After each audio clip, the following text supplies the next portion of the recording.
ভারতের আশ্রয়ে থেকে হাসিনা কিভাবে বিবৃতি দিতে পারেন? গত ৫ আগস্ট থেকে ভারতে আশ্রয় নেয়া বাংলাদেশের সাবেক প্রধানমন্ত্রী শেখ হাসিনা সেখান থেকে একের পর এক বিবৃতি দিয়ে যাচ্ছেন। এই প্রসঙ্গে কথা বলতে গিয়ে নিউজ টাইমসের বর্ষিয়ান সাংবাদিক দীনেশকে ভোরা প্রশ্ন তুলেছেন, অন্য দেশে আশ্রয় নিয়ে থাকা এক ব্যক্তি কিভাবে বিবৃতি দিতে পারেন? আন্তর্জাতিক নিয়ম অনুযায়ী যখন কোনো ব্যক্তি একটি দেশে কূটনৈতিক আশ্রয় নিয়ে থাকে তখন তিনি বিবৃতি দিতে পারেন না। কিন্তু শেখ হাসিনা সেই নিয়মের লঙ্ঘন করছেন। ভোরার মতে শেখ হাসিনা যা বলছেন তা আসলে মোদী সরকারের শিখিয়ে দেওয়া বলি। মোদী সরকার আসলে শেখ হাসিনা কাঁধে বন্দুক রেখে নিজেদের কথায় বলিয়ে নিতে চাইছে হাসিনাকে দিয়ে।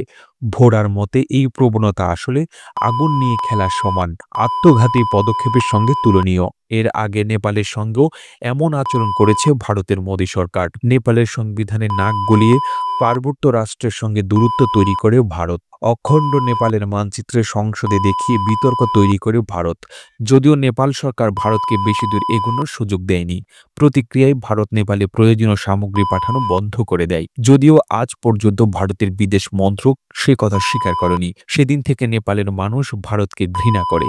এমনকি নেপালের প্রধানমন্ত্রী কেপি শর্মা ওলিও চীনপন্থী। তাই ভারতের পদক্ষেপ বুমেরাং প্রমাণিত হয়েছে। এর থেকেও বড় ভুল এখন বাংলাদেশের সঙ্গে করছে ভারত শেখ হাসিনাকে মোহরা বানিয়ে। বাংলাদেশ বারবার ভারতকে দেশের অভ্যন্তরীণ বিষয়ে হস্তক্ষেপ না করার পরামর্শ দিচ্ছে, কিন্তু ভারত সে কথা কানে তুলছে না।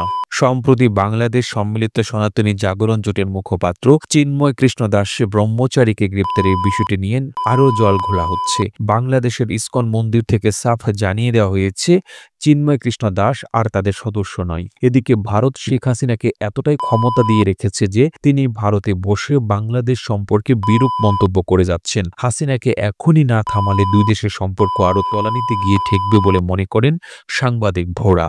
মালদ্বীপ, নেপাল, ভুটানের মতো একই ভুল বাংলাদেশের সাথে করছে ভারত। নিজেকে বিশ্ব গুরু প্রতিপন্ন করার লক্ষ্যে আসলে আগুন নিয়ে খেলছে ভারতের মোদী সরকার। প্রতিবেদনটি ভালো লেগে থাকলে আপনার ফেসবুকের টাইমলাইনে এখনই শেয়ার করুন। সেই সঙ্গে বিশ্ব বাংলার ফেসবুক পেজটিকে ফলো করুন ও বিশ্ব বাংলার ইউটিউব চ্যানেলটিকে সাবস্ক্রাইব করুন।